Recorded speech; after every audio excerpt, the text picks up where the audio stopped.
davom etsin bo'ladi. Assalomu alaykum aziz kuzatuvchilar. Biz sizlarga bitta yaxshi yengillik qilmoqchimiz. Sizlar sex ochgansizlar, ammo lekin sexinglar xuddi shunaqa qilib bo'shab, mashinkanglar turib, butun sexinglar shunaqa bir muhitdami?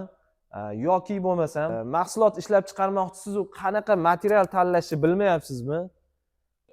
Sexinglar shunaqa qilib bo'shab, ishchi xodimlarni topa olmayapsizlar va ishchi xodimlar bilan kelisha olmayapsizlarmi? Shunaqa katta sexinglar bor, shunaqa katta bichuv stollaringlar bor, lekin mahsulot bichayotganda xatolarga yo'l qo'yyapsizlarmi? Unda mana shu videoning tagiga o'zingizlarni yana qanaqa savollar qiynayapti?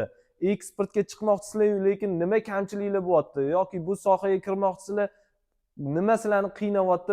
Barcha savollaringlarni shu videoning tagiga joylanglar, videoning tagiga kommentariyalar, izohlaringlarni yozinglar. Biz mana shu izohlardan, sizlarning kommentariyalardan o'qib, sizlarni bu qiynayotgan savollarga biz jamoamiz bilan, bizning jamoada 30 yildan oshiq tajribaga ega Turkiyadan kelgan Bunyamin Aktash akamiz bor, sherigimiz. Bular bilan sizlarni savollaringizga yechim topamiz. Bunyamin Aktash O'zbekistonda juda katta tekstillarda ish faoliyatini olib borganlar. Ulardan bir nechtasi O'zbekistondagi Ustex korxonasida ham yetakchi mutaxassislardan bo'lib, dunyoni ko'plab davlatlariga eksport qilganlar mahsulotlarini. Hozirda o'zlarining katta sexlari bor, fabrikalari bor.